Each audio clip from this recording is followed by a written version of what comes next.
이스라엘군이 팔레스타인 무장정파 하마스의 근거지인 가자 지구 내에 탱크 등을 동원해서 강력한 심야 공격을 수행한 뒤 철수했습니다. 급박하게 돌아가는 이스라엘 전쟁 상황을 Y타임스가 추적해봤습니다. 지금 시작합니다.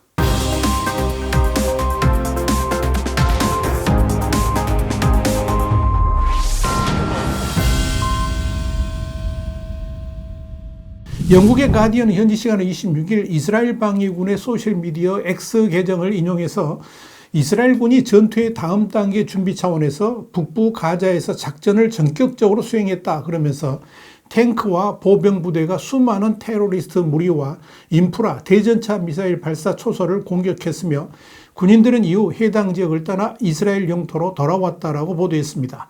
팔레스타인 무장정파 하마스가 지난 7일 이른바 알-아크샤 홍수 기습을 강행한 이후에 이스라엘은 그 근거지인 가자 지구를 연일 보복 공습했습니다. 아울러 대규모 지상군 투입도 꾸준히 예고를 해왔습니다.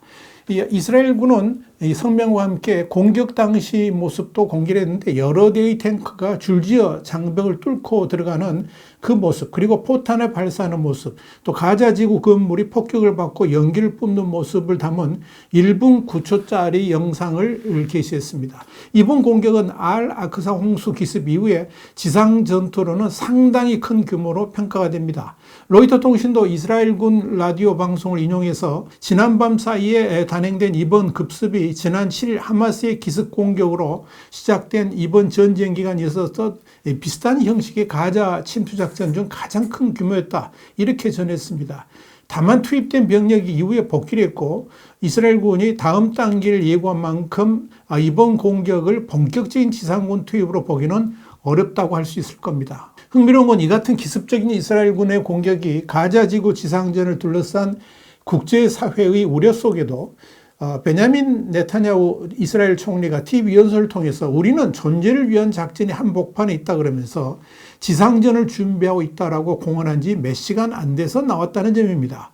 네타냐후 총리는 군사통치력 파기를 통한 하마스 제거, 하마스 억류 인질 귀환을 이번 전쟁의 목표로 제시하면서도 그 규모와 시기에 관해서는 말을 아꼈습니다.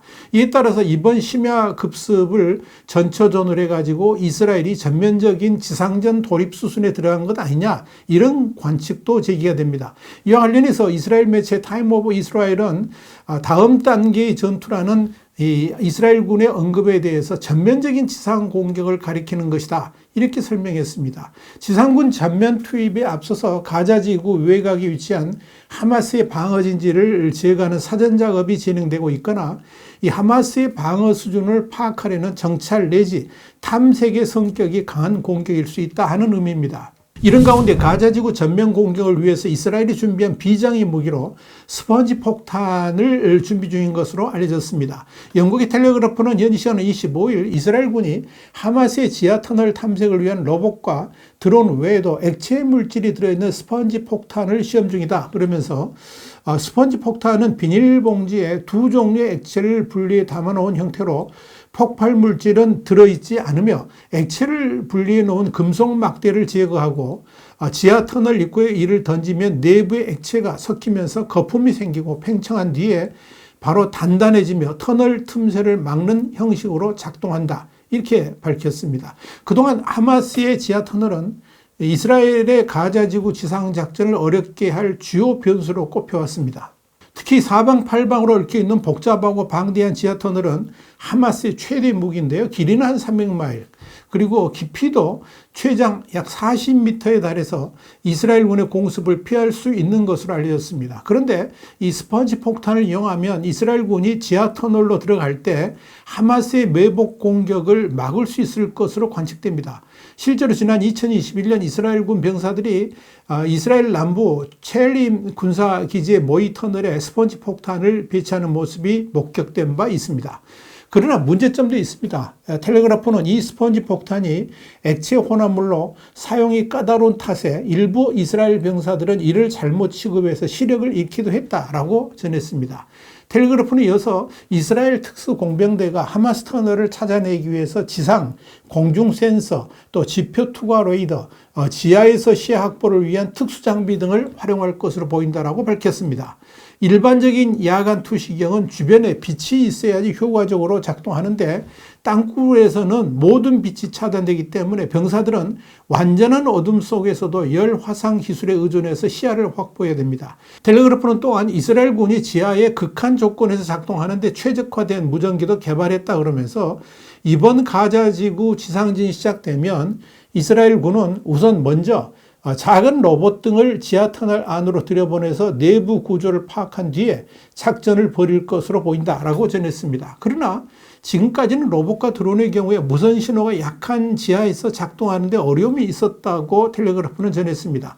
이런 상황에서 이스라엘 기업 로봇팀이 개발한 이 던질 수 있는 소형 드론 아이리스가 대안이 될 수 있을 겁니다. 텔레그래프는 이에 대해서 이스라엘이 개발한 던질 수 있는 소형 드론 아이리스는 조종하는 사람에게 영상을 보내서 안전한 위치에서 작동할 수 있도록 하고 무기도 부착할 수 있다고 한다. 이렇게 밝혔습니다. 병사들이 건물 안이나 동굴 안에서 작동시킬 수 있도록 설계된 초소형 전술 지상 로봇 MTGR도 개발됐습니다. 시가정 전문가인 존 스페서 미 퇴역 소령은 지하 전투는 건물보다는 수중에서 싸우는 것과 비슷하다며 그러면서 지상에서 사용하는 것 중 아무것도 지하에서는 같은 방식으로 작동되지 않으며 동일한 효율을 발휘할 수도 없다라고 지적했습니다.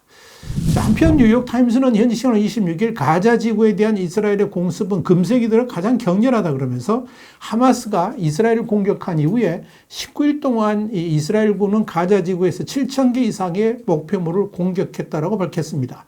뉴욕타임스는 이어서 이스라엘의 19일간의 가자 지구 폭격은 21세기 들어서 가장 격렬한 공습 중 하나가 되었으며 그 규모와 목적, 인명피해에 대한 전 세계 조사가 확대되고 있다. 그랬습니다. 그러면서 이스라엘 정부에 따르면 10월 7일 가자 지구 테러리스트들이 이스라엘을 공습해 약 1,400명이 사망한 이후에 이스라엘군은 가자 지구 내 7,000개 이상의 목표물을 공습했다라고 밝혔습니다. 이는 뉴욕시의 절반도 안 되는 좁은 영토인 가자 지구에서 이스라엘이 벌인 그 어떤 군사작전보다 많은 수치입니다. 또한 영국 분쟁 감시단체인 에어워즈에 따르면 이는 미국이 주도한 ISIS에 대한 폭격 작전보다 지난 한 달간의 가자지구 공격이 더 격렬했음을 보여줍니다. 하지만 이스라엘은 보복이 아닌 방어라는 명분 그리고 방법을 내세우면서 공습의 필요성을 주장하고 있습니다. 이스라엘 관리들은 이번 공습이 주택과 민간기관 근처에 건설된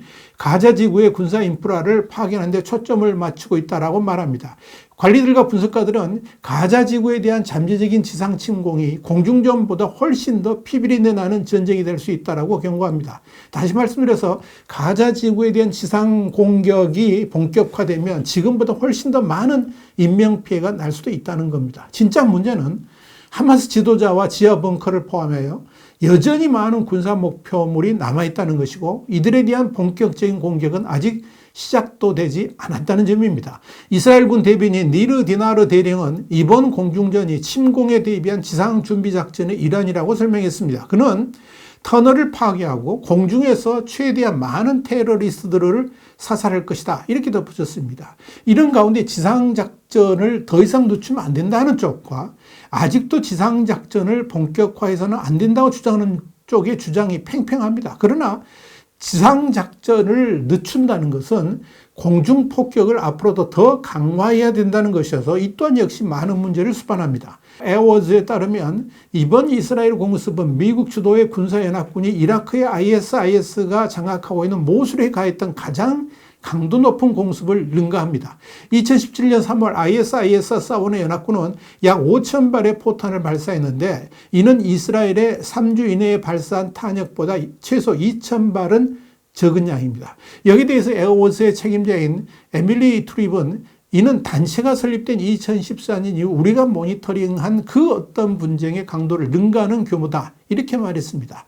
분쟁은 이렇게 격화되는데 하마스를 지원하는 이란 등의 외부 세력의 발언은 더욱 강력해지고 있고 이에 대응하는 서방 진영의 지원도 훨씬 더 두터워지고 있습니다. 이런 가운데 이스라엘이 이 가자 지구에 대한 지상작전을 암시하는 본격적인 기습 공격을 시작했다는 것은 이스라엘과 하마스 간의 전쟁이 이제부터 본격화될 것임을 보여줍니다.